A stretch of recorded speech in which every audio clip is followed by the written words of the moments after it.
warahmatullahi wabarakatuh. Salam sejahtera buat kita semua. Saya menunjukkan masih muda, jangan kalah muda sama Pak Wagub deh. Saya harus berdiri, Pak. Ya ganteng juga kalah-kalah dikit lah.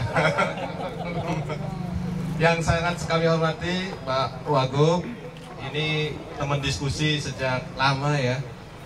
Sejak sebelum beliau nyalon ke DPD RI, kita ketemu di Banten TV sebentar ya. Alhamdulillah beliau DPR, Wagub, insya Allah gubernur ke depan ya, setelah antriannya cocok ya Pak Jazuli ya. Ini insya Allah dalam waktu dekat juga dokter. Beliau informasikan ke saya ingin juga mengabdikan ilmunya, pengalaman sama praktisnya. Kita berikan plus buat Pak Wagub ya. Pak Jazuli Abdillah, teman diskusi juga. Sejak aktif saya cermati di KNPI, beliau saya di forum pesantren. Beda doang, beda komunitas. Tapi substansi idealisme sama. Pak Jazuli. Iya. Nih hadir para wakil rektor karena acara hari ini menarik. WR1, WR4, Pak Aceng Hasani, beliau juga mencermati dari jauh. Nanti ikut sumbang saran juga beliau untuk Pak Aceng. Dan tentu saja ini Ketua UPBK Bisnis, Kang Leo, yang membawa anak sultan dari Jakarta, nongkrong terus di Sultan Ageng Tehasa ini. Nyarinya susah di Jakarta, saya tahu. Izin ya. Dioprek 2 minggu ya, dan jadi anak sultan.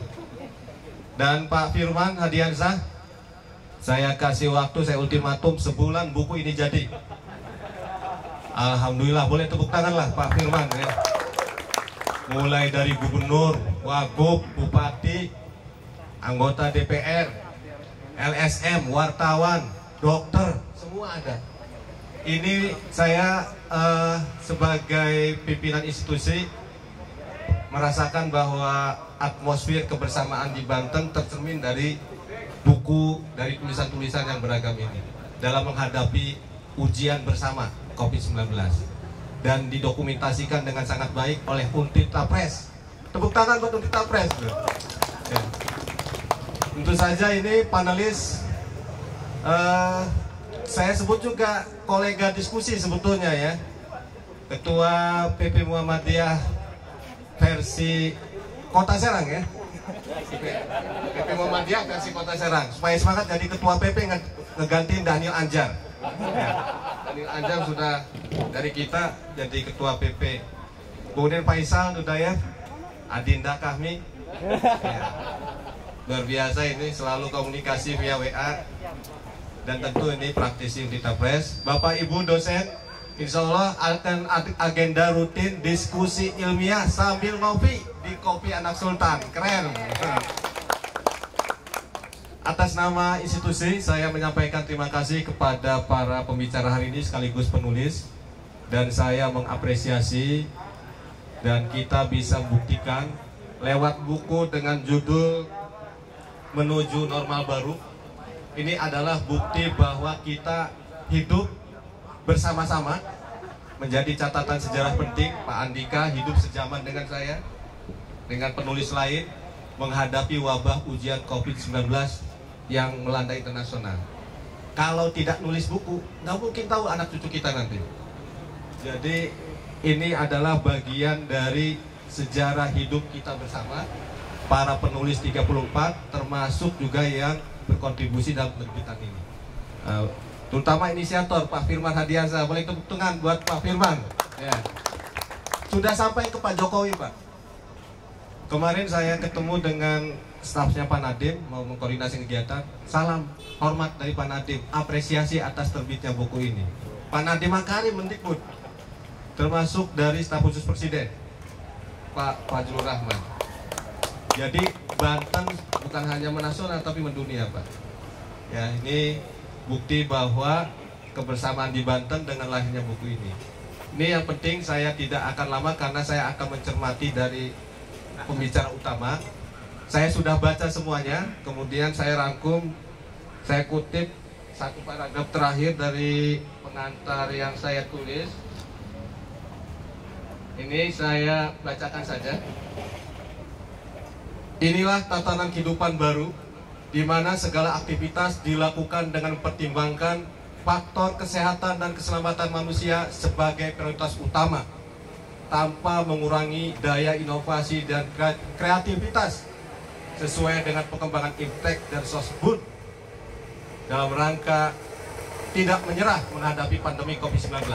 Ini pengantarnya. Kemudian yang kedua, saya ucapkan terima kasih bahwa seluruh penulis telah memberikan rekam jejak sejarah kehidupannya yang menjadikan buku ini sebagai dokumen sejarah penting bahwa kita memiliki komitmen yang kuat menjaga soliditas dan solidaritas kemanusiaan untuk bersama-sama menghadapi ujian wabah COVID-19 yang sedang melanda dunia.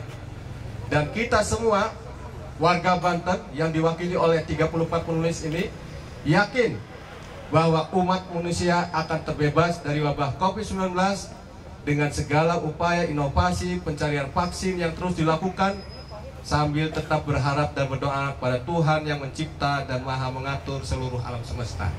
Saya kira itulah resume kecilnya. Tapi nanti yang penasaran, beli bukunya Rp100.000 per eksemplar lewat Untirta Press. Ya, kurang lebihnya mohon maaf. Wallahul muwaffiq ila aqwamit thoriq. Wassalamualaikum warahmatullahi wabarakatuh. Assalamualaikum warahmatullahi wabarakatuh. Selamat sore, salam sejahtera untuk kita semua. Yang saya hormati dan saya banggakan Bapak Rektor Untirta, Bapak Profesor Dr. Fatah Sulaiman MT, beserta seluruh WR, Wakil Rektor, dan jajaran pejabat di Untirta, dan juga yang saya hormati di sini para pembicara, Bapak Dr. Agus Safari, dan di sini juga hadir anggota DPRD Provinsi Banten, abang saya, sahabat saya, Bapak Jajuli Abdillah MSI, dan juga Bapak Ibu, rekan-rekan yang saya banggakan. Terkait dengan pemahaman yang saya masukkan di dalam buku ini memang lebih kepada penekanan apa yang dilaksanakan oleh pemerintah Provinsi Banten. Baik itu yang dilakukan dalam konsep pelayanan terhadap masyarakat, dan juga dalam konsep tadi kegiatan kinerja yang memang untuk menghadapi pandemi COVID-19. Perlu saya informasikan Pak Rektor, Bapak Ibu semua, bahwa di bulan Maret tahun 2020 itu kurang lebih pertengahan, bahwa wilayah Provinsi Banten ini pada saat itu masuk di peringkat 3 teratas penyebaran COVID-19 tingkat nasional. Seluruh wilayah, khususnya di Tangerang Raya, ini masuk zona merah, dan seluruh wilayah di 5 kabupaten kota lainnya masuk di zona oranye. Nah, setelah beberapa pelaksanaan kebijakan pemerintah yang dilaksanakan oleh pemerintah Provinsi Banten, Bapak Gubernur dan jajarannya, kita pertama itu menerapkan kebijakan PSBB untuk wilayah Tangerang Raya, untuk bagaimana kita memikirkan penekanan penyebaran COVID-19 yang ada. Pada saat itu kita sudah lakukan dari bulan April pertengahan hingga dilaksanakan sekarang ini jilid ke-9, akan berakhir pada tanggal 6 September 2020. Nah, ini juga dengan penerapan kebijakan ini, alhamdulillah Pak Rektor, sudah ada perkembangan yang signifikan. Salah satunya di awal Agustus kemarin, 8 wilayah yang ada di Provinsi Banten ini sudah masuk di zona kuning. Tetapi di akhir Agustus ini, 3 wilayah di Tangerang Raya kembali masuk zona oranye. Jadi zona oranye ini apabila kasus itu selama 4 minggu berturut-turut naik terus, bisa masuk di zona merah kembali.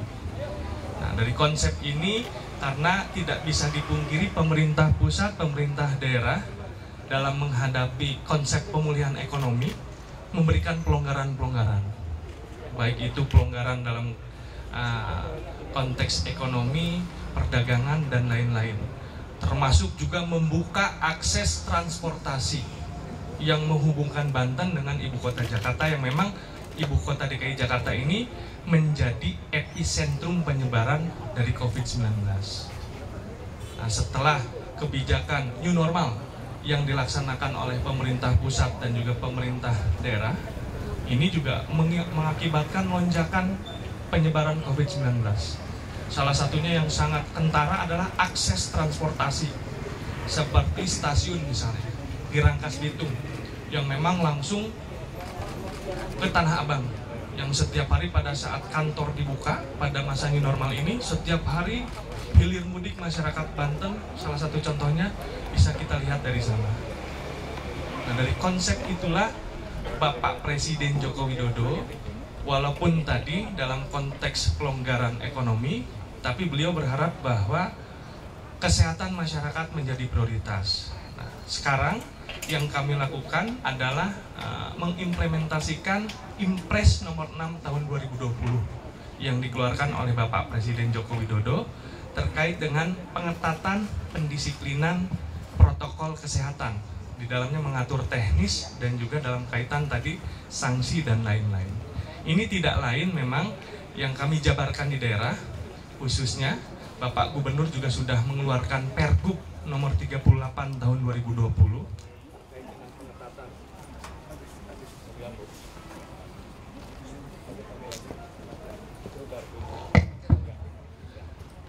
Mohon maaf, dilanjut lagi. Terkait dengan pengetatan protokol kesehatan dituangkan melalui Pergub nomor 38 tahun 2020.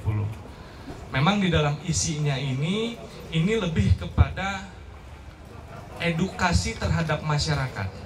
Edukasi terhadap masyarakat, bagaimana masyarakat mereka harus memiliki kesadaran untuk menjaganya dirinya masing-masing.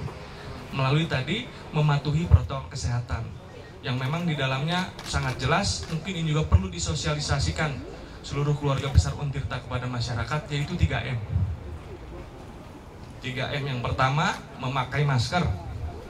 Yang kedua, mencuci tangan dengan sabun. Yang ketiga, menjaga jarak. Nah, ini yang menjadi titik berat dari peraturan tersebut. Untuk aplikasi dan implementasi peraturan tersebut, ini juga atas arahan Bapak Gubernur, bagaimana di dalam Impres itu juga mengatur sanksi dan hukuman. Nah, tapi sanksi dan hukumannya memang dalam Impres itu lebih menekankan kepada denda uang. Kami berpikir, Pak Gubernur juga berpikir, beserta masukan dari Pak Kapolda dan Pak Danrem, kondisi masyarakat Banten ini di tengah pandemi sedang susah. Jangankan berpikir untuk membayar sanksi, bahkan untuk makan pun juga dengan kondisi pandemi ini banyak yang kesulitan. Nah, kami bersepakat bahwa peraturan ini adalah sebagai wadah edukasi. Diterapkannya harus humanis, bahwa masyarakat harus taat dan mematuhi protokol kesehatan khususnya di fasilitas-fasilitas umum.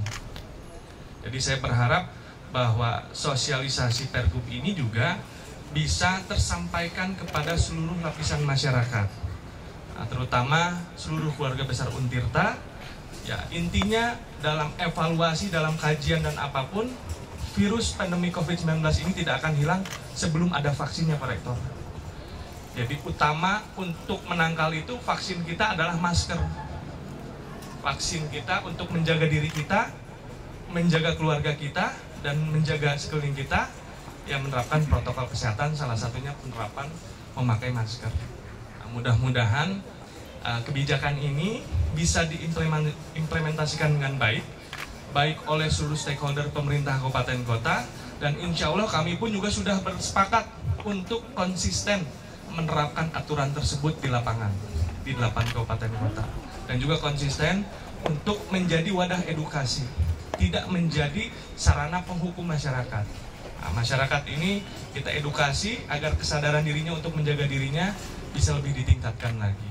Nah, selanjutnya Pak Rektor, Bapak Ibu yang saya hormati keluarga besar Untirta, salah satu yang saya tuangkan dalam buku Sebuah Bunga Rampai Menuju Normal Baru ini juga bahwa pelaksanaan kegiatan yang sudah dilaksanakan oleh pemerintah Provinsi Banten.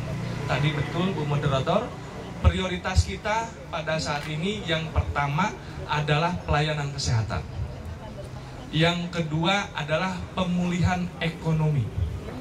Dan yang ketiga, pemberdayaan masyarakat melalui bantuan sosial.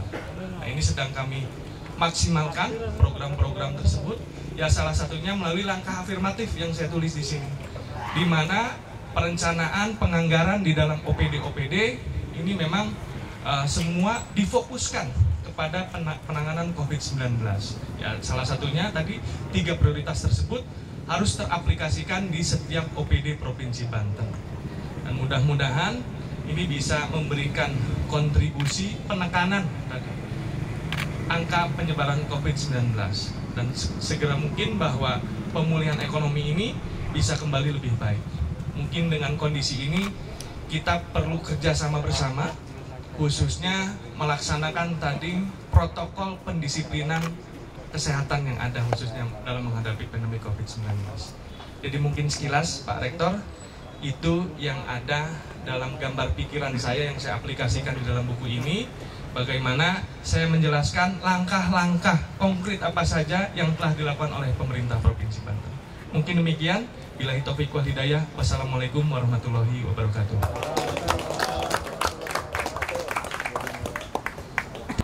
Saya testimoni dulu ya soal buku ini, ya kita apresiasi. Tepuk tangannya Udi Tapes, tepuk tanganin Kang Firman 2 kali, tepuk tangan Kang Leo, semuanya ya luar biasa.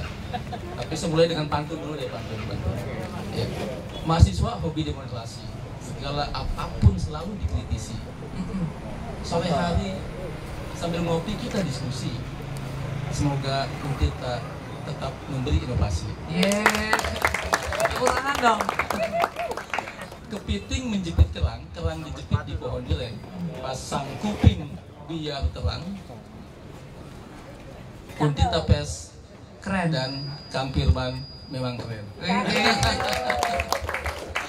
Makasih, tanpa buku ini kan kita nggak mungkin kumpul di sini. Iya. Artinya ada inspirasi adanya di situ, dan saya ingat saya pernah di penerbit buku dulu di Bijan lama, dan di Pos Karya dagang di depan kampus gitu yang digelar gitu, dan saya juga mengumpulin tulisan. Jadi pernah ada sindiran dari Profesor Topik Abdullah bahwa yang Profesor bisa dilipi itu, bahwa kalau tulisan dikumpul-kumpul itu bukan buku namanya. Jadi untung ada kejujuran di sini. Di cover buku ini Pak Agus Sapari ya, ini kan ada sebuah bunga rampai gitu kan. Jadi jujur ini.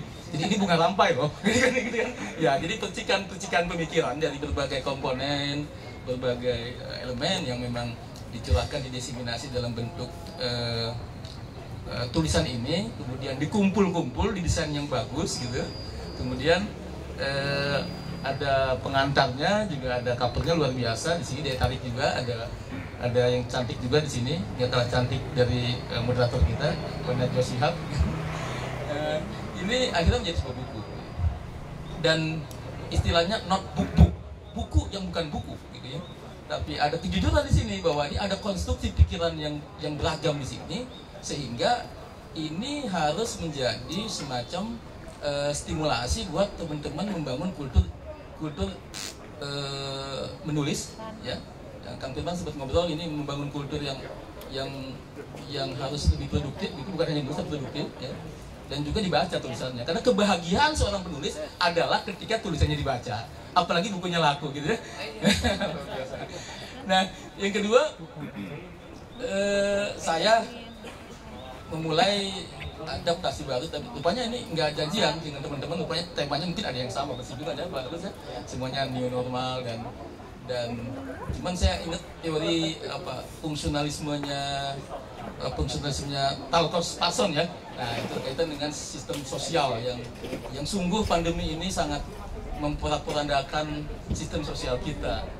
Nah, salah satunya soal sistem pemerintahan, sistem tadi Pak Wagub luar biasa kaitan dengan bansos ya, sistem yang memang kebutuhan masyarakat terkait dengan bantuan-bantuan langsung gitu. Nah, kemudian juga sistem berpikir saya di legislatif, Mbak Moderator, Bu Dr. Rena, ini kaitan dengan harus dipaksa beradaptasi untuk kecepatan mengambil keputusan gitu, Pak Wagub. Jadi nggak perlu cawe-cawe macam-macam lah, udah kebutuhannya kita didesak oleh satu situasi bahwa ini akhirnya sistem dipaksa oleh situasi gitu. Ya, jadi akhirnya apa? Akhirnya tetap produknya legal, walaupun perlu sahabat-sahabat tahu bahwa ada ada interupsi juga di teman-teman legislatif bahwa situasi pandemi ini dengan munculnya Perpu nomor berapa itu, nomor 1 ya tahun 2020 itu yang katanya memandulkan fungsi legislatif gitu di soal budgeting. So, ya itu. Oh, jadi kalau kata akhir fraksi kemarin, pandangan fraksi di DPR RI terkait dengan anggaran perubahan anggaran 2021 itu sesungguhnya yang disampaikan oleh pimpinan jubir-jubir fraksi itu nggak lebih dari diskusi seperti di sini, bagus. Kekuatannya itu kekuatan yang sudah luluh lantah diratakan dengan Perpu nomor 1 tahun 2020 terkait dengan begitu pun soal stabilitas perbankan, soal pemulihan ekonomi dan lain sebagainya. Jadi kita dipaksa untuk lebih secara positif mengedepankan kepentingan yang lebih luas, lebih umum, lebih kepada masyarakat ketimbang kepentingan prosedural gitu, ya kan? Mungkin teman-teman tahu lah bagaimana legislatif cara mengambil keputusan. Apalagi saya hari ini informasi sedang reses nih, mas reses ya kan? Reses itu Pak Wagub, Pak Bisa Pali dan kawan-kawan itu dibolak-balik urusannya, pasti soal ngadu pendidikan sekolah mahal, pasti soal kesehatan susah berobat, soal pada nganggur anak-anaknya itu, dan ketika soal jalan rusak itu aja. Apalagi coba kalau dia bolak-balik itu aja. Jadi sesungguhnya ada situasi yang sangat ritual, yang sangat simbolis, formalistik yang selalu kita hadapi, padahal ya hakikatnya itu juga gitu. Nah, tapi buat kita kan ada administratif yang perlu diselesaikan. Jadi kalau nggak begitu nggak ada SPPD jadi bawa gue, nggak ada yang cair gitu ya. Nah itu memang ya tinggal teman-teman civil society lah untuk lebih dekat terkait dengan kebijakan. Nah kedua kaitan dengan dari fungsi tadi bahwa pada akhirnya ini situasi pandemi ini, makanya saya luar biasa nih. Ini buku mungkin saya nggak dengar di situasi pandemi ada buku gitu. Jadi ini nggak nganggur rupanya. WFH ini rupanya ada memproduksi gagasan gitu loh, bagus. Lah produktif gitu loh. Jadi siapa bilang WFH itu adalah diam gitu ya? Siapa bilang teman-teman mahasiswa yang kampus biasanya ramai sepi di rumah, akhirnya ternyata muncul sebuah tulisan. Nah akhirnya apa? Karena itu adalah hasil adaptasi kita terhadap sistem digital, teknologi digital yang memang mau tidak mau nggak bisa kita kerjain sangat cepat gitu.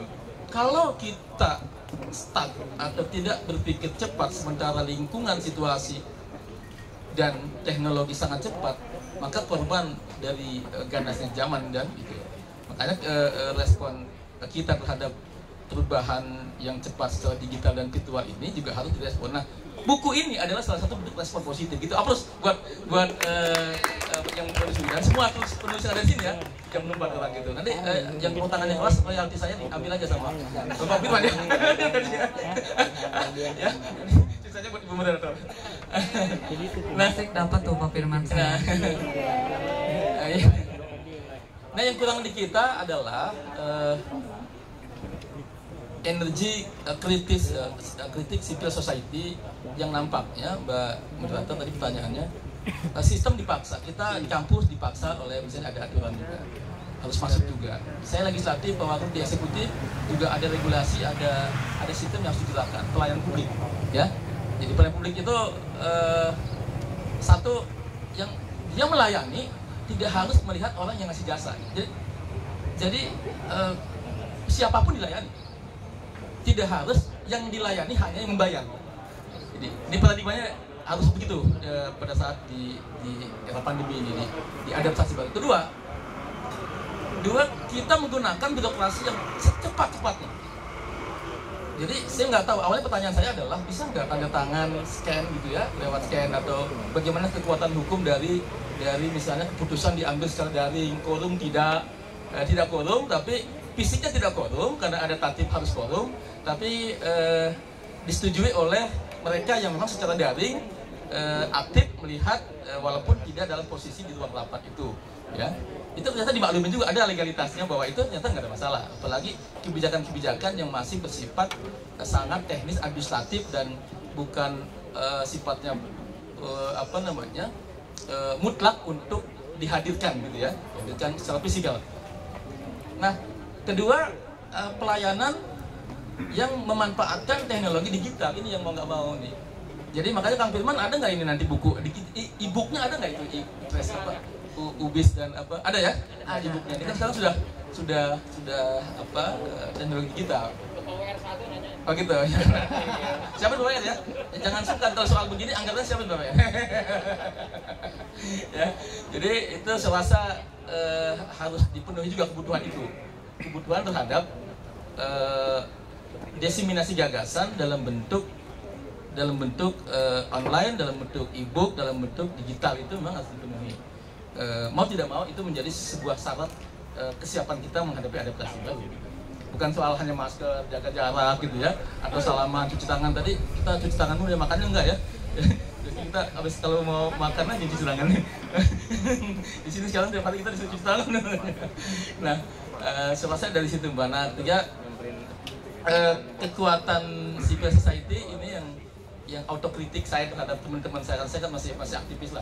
Kalau aktivis saya rasa bukan soal jabatan, aktivis itu jiwa, semangat atau gaulnya gitu ya. Walaupun dia di eksekutif, di legislatif, dia aktivis juga gitu kan.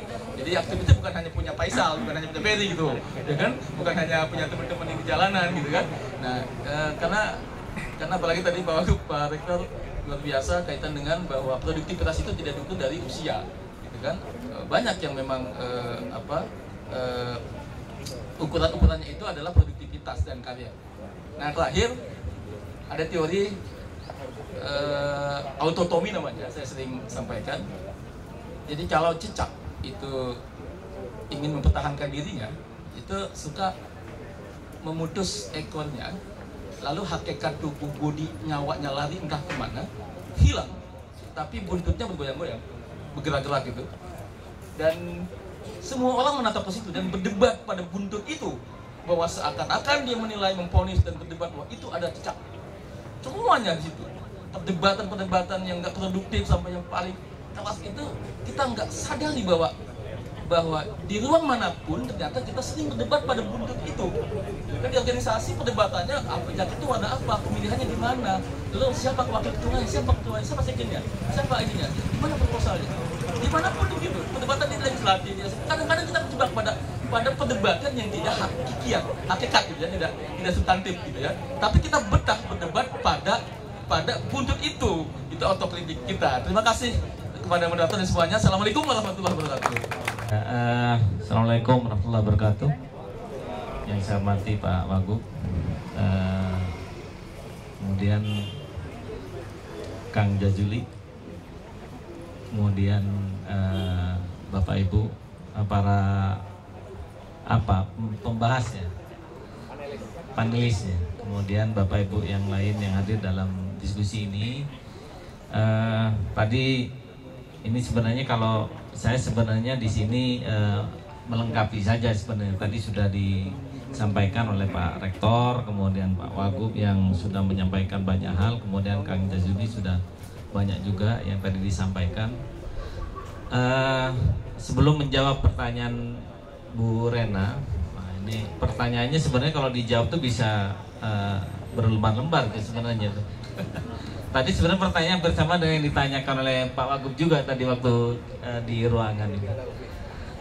Tapi sedikit saya mengulas sebelum menjawab itu Bu Rena. Saya di dalam buku ini menulis buku antara euforia dan adaptasi. Sebenarnya pikiran saya sederhana sebenarnya.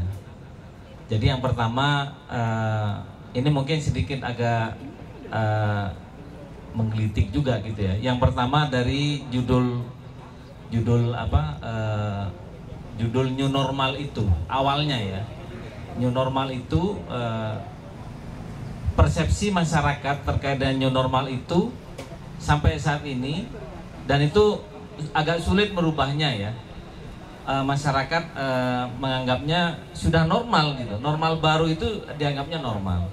Jadi ketika saya memilih judul antara euforia dan adaptasi, harusnya kan adaptasi kebiasaan baru gitu. Tapi yang terjadi sementara ini lebih kepada euforianya. Euforia ini udah normal baru ini, seolah-olah tidak ada apa-apa. Ternyata sampai hari ini membuktikan itu gitu. Membuktikan bahwa masyarakat kita itu sekarang menganggap setelah beberapa bulan terkungkung dalam keterbatasan sekarang menganggap itu euforia. Jawabannya ya sementara ini ya Pak Wagub, masih euforia gitu ya, belum masuk ke adaptasi. Nah padahal kita inginnya ke adaptasi kebiasaan baru. Jadi kalau suruh milih apakah normal atau tidak normal sekarang ini, jawabannya sekarang masih belum normal. Belum ya, bukan tidak normal, belum normal. Jadi kita akan menuju kepada sesuatu yang normal nantinya. Itu aja sebenarnya gagasan utamanya tulisan yang saya masukkan di sini. Nah kemudian terkait dengan tadi pertanyaan Bu Moderator ini luar biasa ini. Jadi kalau di Untirta sebenarnya kita memang semuanya akhirnya pada dasarnya dipaksa untuk mengikuti ataupun mengikuti kondisi ya yang memaksa kondisi pandemi ini. Semuanya dipaksa, mulai dari kita belajar ya, mahasiswa khususnya ya, dosen juga seperti itu. Dulu sebenarnya kita tahun yang lalu Pak Wagub sebenarnya sudah ada kebijakan terkait dengan kebijakan perkuliahan melalui SPADA, sistem perkuliahan daring gitu. Itu dikeluarkan oleh rektor sebelumnya Prof. Soleh.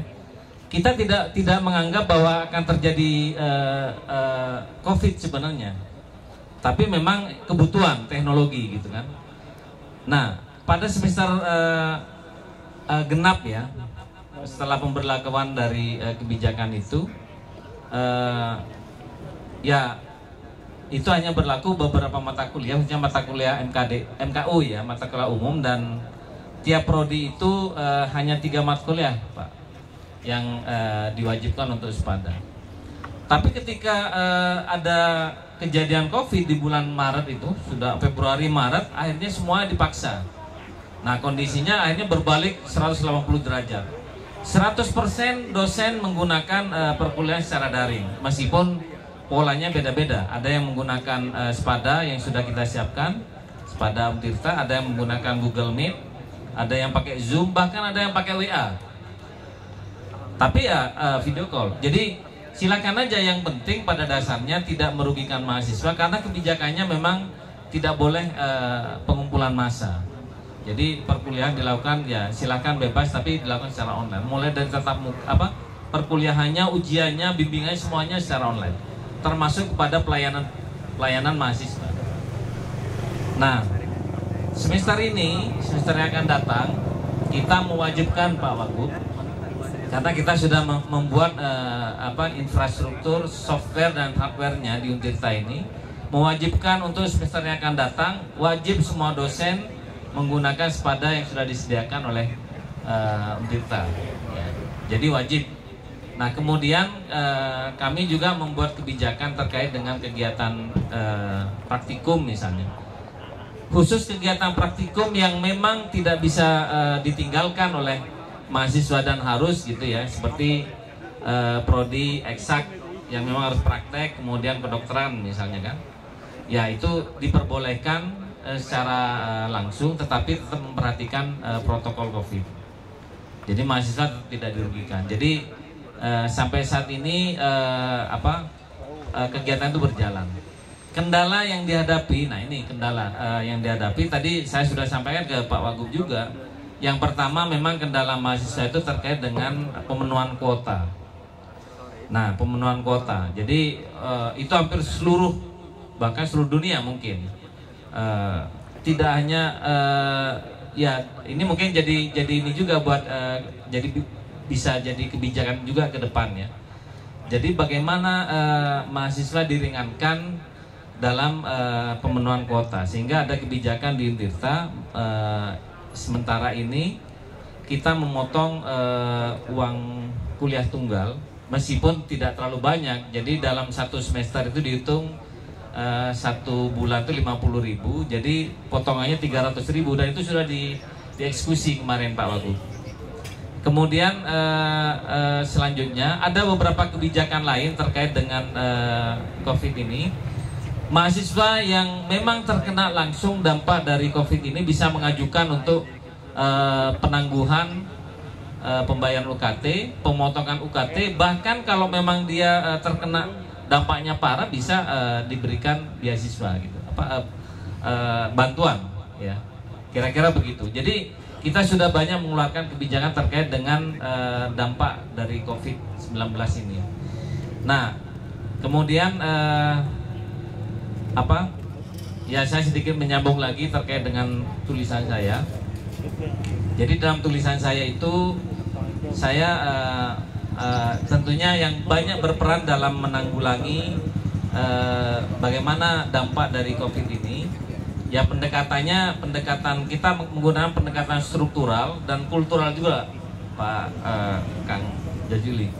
Tentunya pendekatan struktural itu terkait dengan bagaimana peran dari pemerintah khususnya membuat kebijakan-kebijakan. Tadi sudah dijelaskan oleh Pak Wagub beberapa kebijakan-kebijakan yang memang harus dilakukan oleh pemerintah pusat dan daerah ya, secara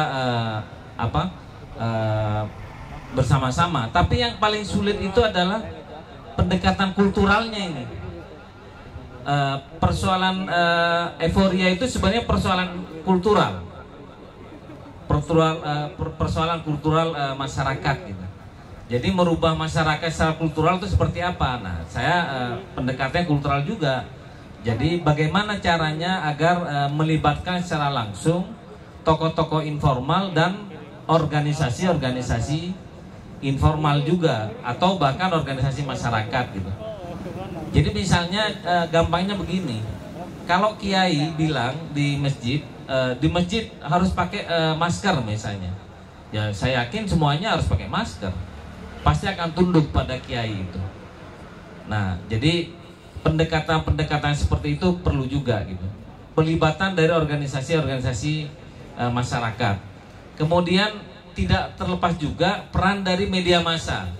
Saya hanya terbayang sebenarnya media massa itu dan beberapa praktisi media bisa membuat cara-cara komunikasi massa yang lebih mudah dicerna oleh masyarakat, dan itu mengena, biasanya lebih mengena, buat animasi, buat cerita, buat apa saja yang kira-kira masyarakat merasa terpanggil untuk mengikuti itu gitu. Jadi pendekatan yang saya tulis di tulisan ini ya struktural dan kultural, itu aja Bu Rena. Terima kasih banyak.